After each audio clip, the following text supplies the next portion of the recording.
The question where we have to find finish time. हमें पता करना है P1 का, P2 का, P3 का, मतलब इनका कंप्लीशन टाइम।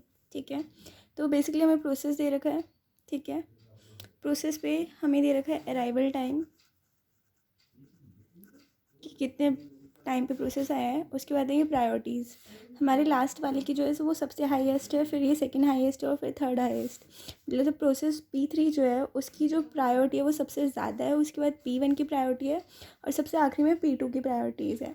अब हम इस क्वेश्चन की बात करते हैं। यहाँ पे हमें CPU का बर्स्ट टाइम दे रखा है, एक और CPU है उसका बर्स्ट टाइम दे रखा है, और एक हमें दे रखा है इनपुट आउटपुट। तो हमारा CPU काम कैसे करेगा। अब हमें पता है कि इनपुट आउटपुट का मतलब क्या है। अगर हम रेडी स्टेट से रनिंग स्टेट में गए, उसके बाद अगर कोई भी इनपुट आउटपुट का काम करना है तो हम उसे वेटिंग स्टेट में भेज देते हैं। सिमिलरली जब ये कंप्लीट हो जाएगा तब CPU अपना पूरा काम कंप्लीट करेगा और उसके बाद उसका प्रोसेस कंप्लीट हो जाता है। सिमिलरली इन दिस वे हम क्या करते हैं, पहले CPU ने 1 यूनिट तक काम किया, अब वो इनपुट आउटपुट काम के लिए चला गया, है ना। वहाँ पे उसको इतना टाइम लगा, उसके बाद वो वापस आया और फिर जो उसका बचा कुछ काम था वो उसने 3 यूनिट में करा। That's how it's work. So अब इसका सोल्यूशन कैसे होता है, लेट्स सी द सोल्यूशन। हमें ऑब्वियसली गेंट चार्ट बनाना है सीक्वेंस जानने के लिए, उसकी कंप्लीशन टाइम के लिए जानने के लिए। तो हम देख लेते हैं हमारे अराइवल टाइम में सबसे पहले कौन सा प्रोसेस 0 पे आ रहा है। तो P1 पे 0 प्रोसेस आ रहा है। हमारा केस ये जो है वो है प्रीएम्प्टिव। प्रीएम्प्टिव का मतलब क्या होता है आपको अच्छे से पता होगा। प्रीएम्प्टिव का मतलब होता है स्विचिंग होती रहेगी बार बार, जिसकी हाईएस्ट प्रायोरिटी होगी उसके अकॉर्डिंग उसको मिल जाएगा सीट, उसके अकॉर्डिंग वो अपना काम कर सकेगा। ठीक है, सो आगे हम बात करते हैं 0 पे हमारा आ गया है P1। ठीक है, P1 का अगर हम देखें 1 यूनिट उसको CPU का काम करना है, राइट। तो हमने 1 यूनिट चला दिया।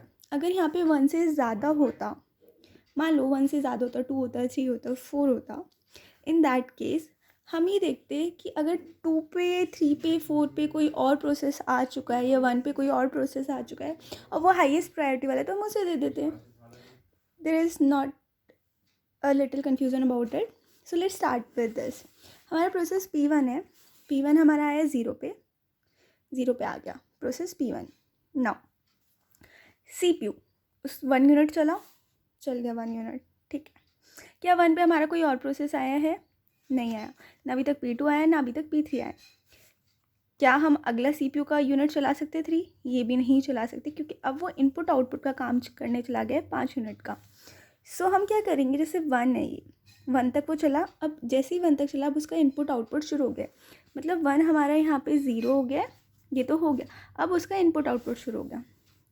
इनपुट आउटपुट हमारा 1 से ही शुरू हो जाएगा, जहाँ पे उसका CPU का काम ख़त्म वहीं से इनपुट आउटपुट शुरू। लेकिन अब 1 से लेके 2 तक हमारा CPU जो है वो आइडल रहेगा क्योंकि प्रोसेस जो है वो 2 पे आया, 1 पे नहीं आया। प्रोसेस P2 आ गया हमारा 2 पे। ठीक है, अब हमारे प्रोसेस 2 आया, उसके बाद वो 1 यूनिट चलता है। यहाँ पे 1 यूनिट चला तो 2 बचे। ठीक है, अब इसकी लोएस्ट प्रायोरिटी है। अब हम चेक करेंगे कि 3 पे कोई और प्रोसेस आया है, तो हमें पता चलता है P3 भी आ चुका है। अब 3 पे P2 भी खड़ा है और P3 भी खड़ा है। अब P3 की जो है हाईएस्ट प्रायोरिटी, तो हम इसको ऑब्वियसली शेड्यूल करेंगे। तो P3 को हम शेड्यूल कर देते हैं। नीचे हमारा इनपुट आउटपुट चल रहा है 1, 2 और 3, P3 आ गया हमारा। अब P3 के 2 यूनिट है, हाईएस्ट प्रायोरिटी है, इसको ख़त्म कर लेते हैं हम। दोनों के दोनों यूनिट एक साथ चला देते हैं। P3 चला दिया, P3 चला दिया। क्या हमारा इनपुट आउटपुट 5 बार हो चुका है?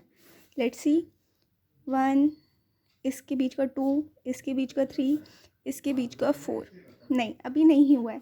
जब तक इनपुट आउटपुट हमारा ख़त्म नहीं होगा हम CPU का ये यूनिट पे नहीं पहुंच सकते हैं।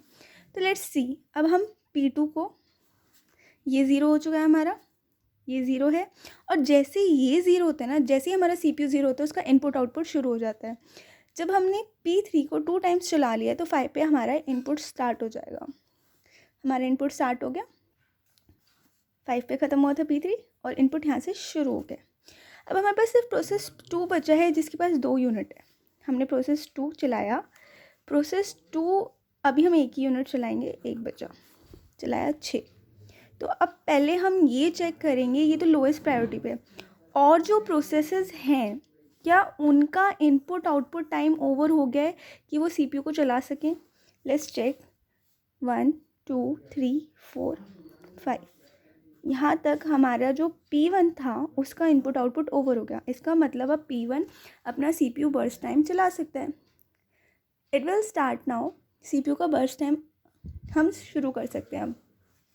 तो P1 चला 1 यूनिट। क्या इतने में दूसरे P3 का इनपुट आउटपुट ख़त्म हुआ है क्या? 1 2 नहीं हुआ। फिर P1 चला 1 और यूनिट, और यहाँ पे जैसे ही P1 एक और यूनिट चला, P3 का इनपुट आउटपुट सिनेरियो ख़त्म हो गया। तो अब P3 क्या बोलेगा, भाई मेरा इनपुट आउटपुट तो ख़त्म हो गया है, अब मैं अपना बर्स्ट टाइम यूज़ कर सकता हूँ। तो P3 प्रोसेस आ गया और उसने 1 यूनिट अपना चला दिया है, तो ये हो गया 0। हमारा P1 कितना चला था? 2 यूनिट चला था, तो यहाँ पे बचा है 1। ठीक है, नाउ P1 फिर आ जाएगा क्योंकि हाईएस्ट प्रायोरिटी पे P1 आ गया। P1 ने अपना 1 और यूनिट चलाया और 0 हो गया। अब बचा हमारा 2। अब 2 में क्या होगा कि हमारा 1 तो ये बचा था, तो P2 1 यूनिट तो ये चल गया। जैसे ही 0 हुआ ये, अब उसका जो इनपुट आउटपुट है वो भी चलेगा। 1 2 3 है ना इनपुट आउटपुट, तो वो 3 तक चलेगा। उसके बाद आपका P2 का एक और CPU का एग्जीक्यूशन टाइम है वो चलेगा। तो हमारे कंप्लीशन टाइम हम कैसे देखते हैं और कैसे लिखते हैं, लाइक P1 P2 P3 हमने ये लिख लिया। ठीक है, तो अब हम इसको लिखेंगे कैसे? हम आखिरी से देखना शुरू करते हैं। P2 जो है वो 15 पे ख़त्म हुआ है, P2 को 15 लिख लो कंप्लीशन टाइम। फिर इधर इधर इधर चलो P1 का 10 लिख लो। फिर ऐसे चलो P3 9। तो हमारा जो कंप्लीशन टाइम है P1 का 10, P2 का 15, P3 का 9।